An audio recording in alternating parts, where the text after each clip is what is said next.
Hey friends, welcome to high BP. Know your Indian super heroes के चौथे episode में हम बात करेंगे दिल्ली के आंख वंडरमैन परमाणु के बारे में। वैसे राज कॉमिक्स के इस हीरो की पॉपुलैरिटी की बात करें तो शायद नागराज, ध्रुव, डोगा और भेड़िया के बाद 5वें नंबर पे आए। वैसे ये सोचने वाली बात है दोस्तों कि इतना पावरफुल कैरेक्टर होने के बावजूद इसकी पॉपुलैरिटी बाकियों से थोड़ी कम क्यों है, तो इसका भी वीडियो के अंत में एक छोटा सा एनालिसिस करेंगे और साथ ही डीसी के एटम के साथ परमाणु को कंपेयर करके देखेंगे कि कहीं ये दोनों जुड़वा तो नहीं। तो शुरू करते हैं दोस्तों आज का ये वंडरफुल एपिसोड। उम्मीद है आपने अब तक हमारे चैनल को सब्सक्राइब कर लिया होगा, जो नहीं किया है वो भी कर ले यार, हमें अच्छा लगेगा। तो परमाणु के पहली कॉमिक्स का नाम था परमाणु, जिसमें केवल परमाणु की एंट्री बताई गई थी, साथ में उसके पावर्स और प्रोफेसर की थोड़ी सी झलक दिखाई गई थी। परमाणु का ओरिजिन बताने के लिए राज कॉमिक्स ने अपने रीडर्स को काफी लंबा इंतजार करवाया और फिर 16वें अंक रिवॉल्वर में फाइनली बताया गया कि आखिर इंस्पेक्टर विनय को कैसे एक पावरफुल कॉस्ट्यूम मिल जाती है और वो बन जाता है वंडरमैन परमाणु। तो इस कॉमिक्स के अनुसार कहानी शुरू होती है एक स्कूल से, जब इंस्पेक्टर विनय केवल विनय था जिसकी उम्र मात्र 14 साल थी। वैसे ध्रुव के बाद शायद परमाणु ही है जिसकी एंट्री राज कॉमिक्स में 14 साल में ही हुई। तो विनय उस वक्त 10वीं का बोर्ड एग्जाम दिला रहा था, तभी एक कार से 3 गुंडे स्कूल के अंदर घुस जाते हैं और स्कूल के एक स्टूडेंट नीलिमा को गोली मारकर वहां से उसी गति से वापस भागने की कोशिश करते हैं, पर विनय उनमें से एक को झपट कर पकड़ लेता है।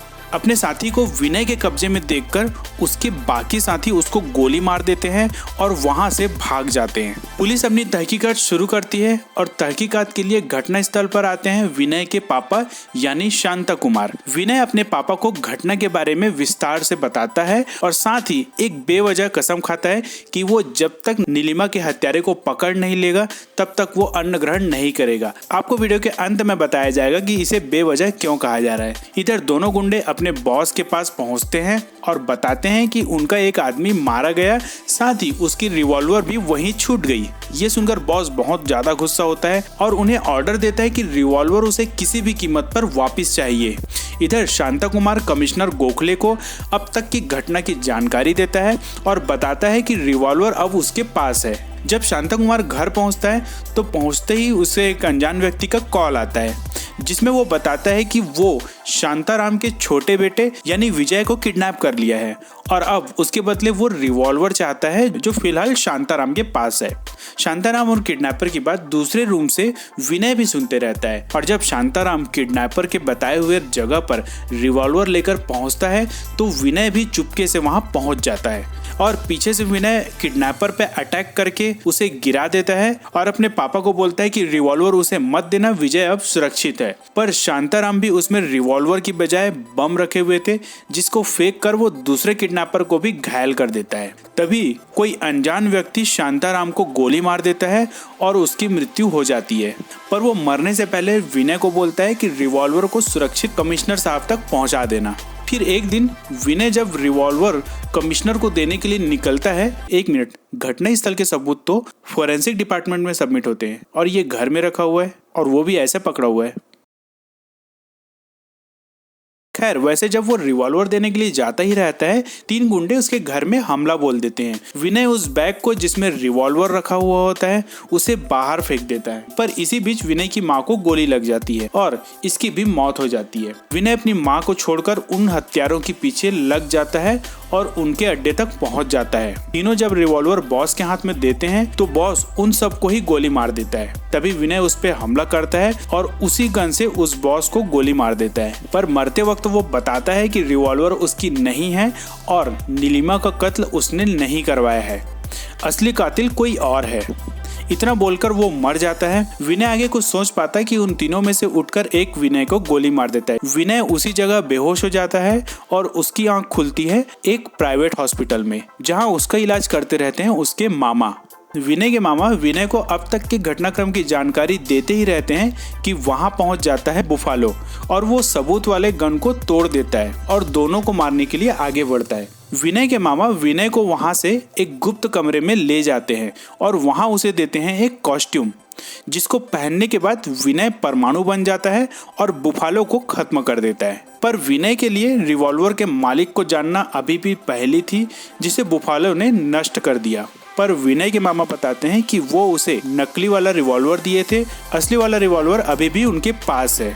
फिर कहानी आगे बढ़ती है और अंत में विनय को अपने मम्मी पापा के हत्यारे का पता चल ही जाता है। रिवॉल्वर देने के बहाने वो उस कातिल तक पहुंचता है और वहां पहुंच के पता चलता है कि कातिल डीएसपी गोखले ही है, जो कि विनय के पापा का सीनियर होता है। उसे मार कर विनय अपना बदला पूरा कर लेता है और परमाणु बनकर अपराध के खिलाफ जंग में शामिल हो जाता है। तो ये थी दोस्तों परमाणु की ओरिजिन। अब इसे डीसी के कैरेक्टर एटम से कंपेयर करके देखते हैं कि ये परमाणु से कितना मिलता जुलता है।